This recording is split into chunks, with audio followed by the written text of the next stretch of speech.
Top quality और consistent performance के लिए सिर्फ सिल्वर पंप्स एंड मोटर्स, नाम याद रखना। મોદી હાલ શિયાળુ સત્રને લઈને બોલી રહ્યા છે। સીધા જઈશું ત્યારે 75 साल की यात्रा, 75वें साल में उसका प्रवेश, ये अपने आप में लोकतंत्र के लिए एक बहुत ही उज्जवल अवसर है। और कल संविधान सदन में सब मिलकर के इस संविधान के 75वें वर्ष की उसके उत्सव की मिलकर के शुरुआत करेंगे।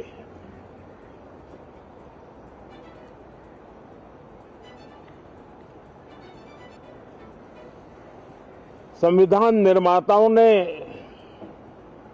संविधान निर्माण करते समय एक एक बिंदु पर बहुत विस्तार से बहस की है और तब जाकर के ऐसा उत्तम दस्तावेज हमें प्राप्त हुआ है। और उसकी एक महत्वपूर्ण इकाई है हमारी संसद। हमारे सांसद भी और हमारी संसद भी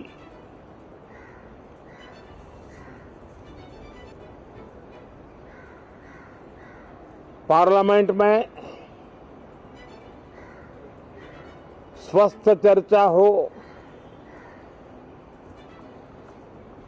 ज्यादा से ज्यादा लोग चर्चा में अपना योगदान दें। दुर्भाग्य से कुछ लोगों ने अपने राजनीतिक स्वार्थ के लिए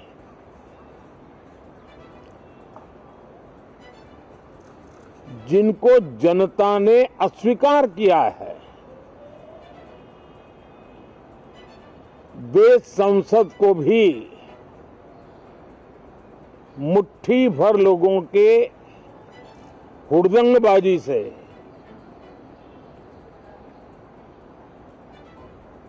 कंट्रोल करने का लगातार प्रयास कर रहे हैं।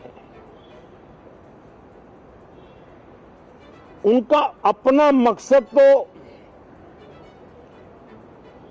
संसद की गतिविधि को रोकने से ज्यादा सफल नहीं होता है और देश की जनता उनके सारे व्यवहारों को काउंट करती है और जब समय आता है तो सजा भी देती है। लेकिन सबसे ज्यादा पीड़ा की बात यह है कि जो नए सांसद होते हैं, नए विचार, नई ऊर्जा लेकर के आते हैं और ये किसी एक दल में नहीं, सभी दल में आते हैं। उनके अधिकारों को कुछ लोग दबोच देते हैं। सदन में बोलने का उनको अवसर तक नहीं मिलता है। लोकतांत्रिक परंपरा में हर पीढ़ी का काम है आने वाली पीढ़ियों को तैयार करे, लेकिन 80-80, 90-90 बार जनता ने जिनको लगातार नकार दिया है, वे न संसद में चर्चा होने देते हैं, न लोकतंत्र की भावना का सम्मान करते हैं, न ही वह लोगों की आकांक्षाओं का कोई महत्व समझते हैं, उनका उसके प्रति कोई दायित्व है वो कोई समझ पाते हैं। और उसका परिणाम है वो जनता की उम्मीदों पर कभी भी खरे नहीं उतरते हैं और परिणाम स्वरूप जनता को बार बार उनको रिजेक्ट करना पड़ रहा है। साथियों, ये सदन लोकतंत्र की 2024 के पार्लियामेंट के चुनाव के बाद देश की जनता को अपने अपने राज्यों में कुछ स्थानों पर अपनी भावना, अपने विचार, अपनी अपेक्षाएं प्रकट करने का अवसर मिला है। उसमें भी 2024 के लोकसभा के चुनाव के नतीजों को और अधिक ताकत दी गई है राज्यों के द्वारा, और अधिक बल प्रदान किया गया है,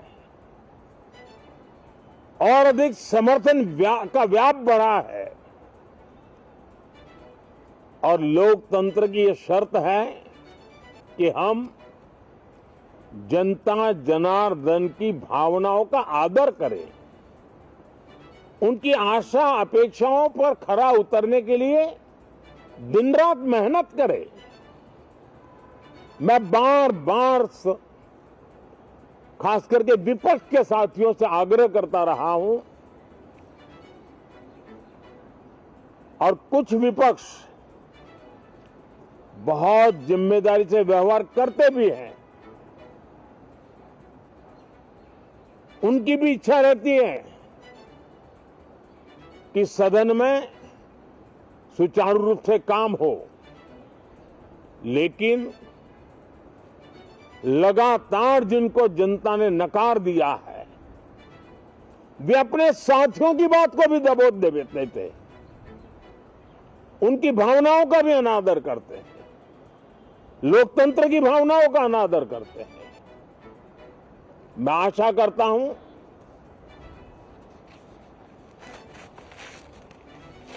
कि हमारे नए साथियों को अवसर मिले।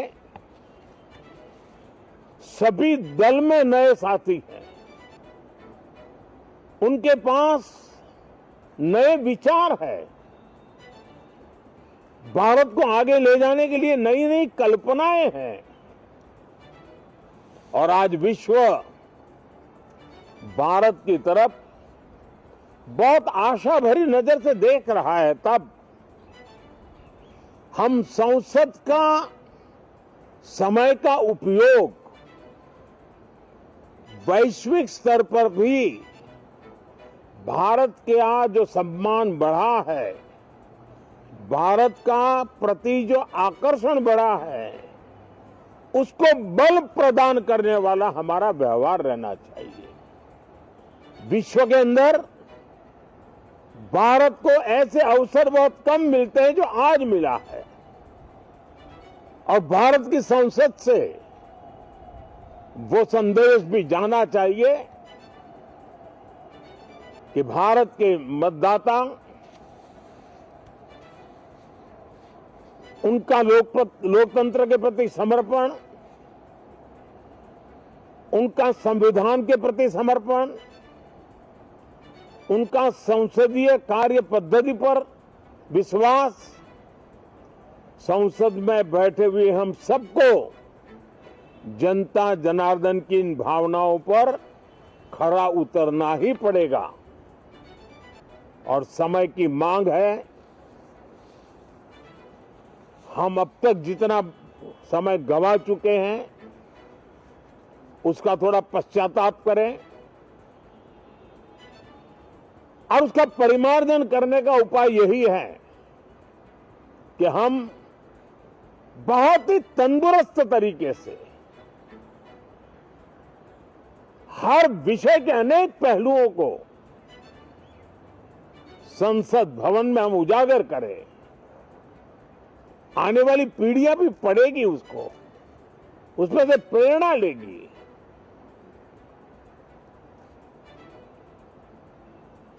मैं आशा करता हूं कि ये सत्र बहुत ही परिणामकारी हो, संविधान के 75वें वर्ष की शान को बढ़ाने वाला हो, भारत की वैश्विक गरिमा को बल देने वाला हो, नए सांसदों को अवसर देने वाला हो,